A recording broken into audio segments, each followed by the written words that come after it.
Nous allons passer aux questions. Dans un premier temps, donc, des députés membres de la commission d'enquête. Si nous avons le temps, ensuite nous passerons aux députés non membres. Pour rappel, les règles ont été adoptées à l'unanimité des groupes politiques en réunion de bureau. Ces règles, quelles sont-elles? 3 minutes par député membre, 2 minutes pour les députés qui ne sont pas membres de la commission d'enquête. Ces 3 minutes, pour rappel, peut être fractionnées en 2 temps qui vous permettent du coup au milieu d'avoir une première réponse de l'auditionné ou des auditionnés. Bien préciser à qui vous posez la question s'il y a un doute dans la question qui a été mise. Bien sûr, je vous rappelle que les questions doivent strictement répondre à l'objet de notre commission d'enquête sur l'attribution, le contenu, le contrôle des fréquences TNT. J'invite bien sûr les auditionnés à faire des réponses les plus courtes et les plus claires possibles de manière à pouvoir avoir les débats les plus constructifs et donner la parole à un maximum de députés. Je rappelle qu'il avait été demandé à l'ensemble des groupes politiques par écrit de nous faire part d'une liste de demandes d'oraison avant aujourd'hui 12 heures. Donc nous avons reçu cette liste avec la liste des priorités des groupes politiques. Donc je me tiendrai strictement à cette liste qui m'a été transmise par les administrateurs suite aux différents écrits des groupes politiques. J'alternerai également entre opposition et majorité. J'ai 17 demandes de temps de parole, dont 16 demandes de députés membres de la commission d'enquête. Je donne la parole dans un premier temps à Monsieur Philippe Frey. Chers collègues, vous avez la parole. Merci, Monsieur le Président.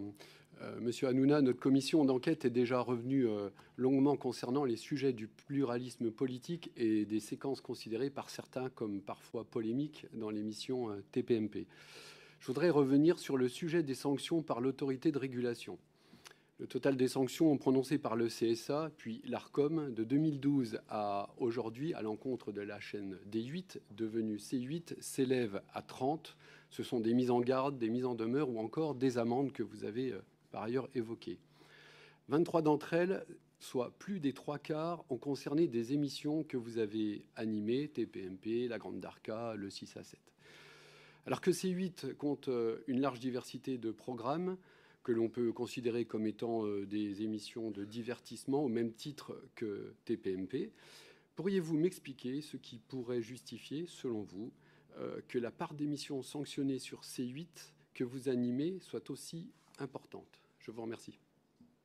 Merci de votre question. Alors, je vais vous dire, vous avez dit qu'il y avait de nombreuses émissions sur C8. Il y en a quand même énormément qui sont animées par moi. Hein. C'est quand même, voilà.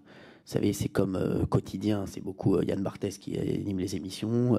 Sur France 5, c'est, voilà, c'est, vous savez, chaque chaîne a son animateur phare. Donc forcément, oui, je suis plus exposé que les autres. Je suis plus exposé que les autres et je fais énormément d'antennes. Vous savez, je suis l'animateur qui fait le plus d'antennes aujourd'hui. Hein. Voilà, il y arrivé un moment où je faisais même...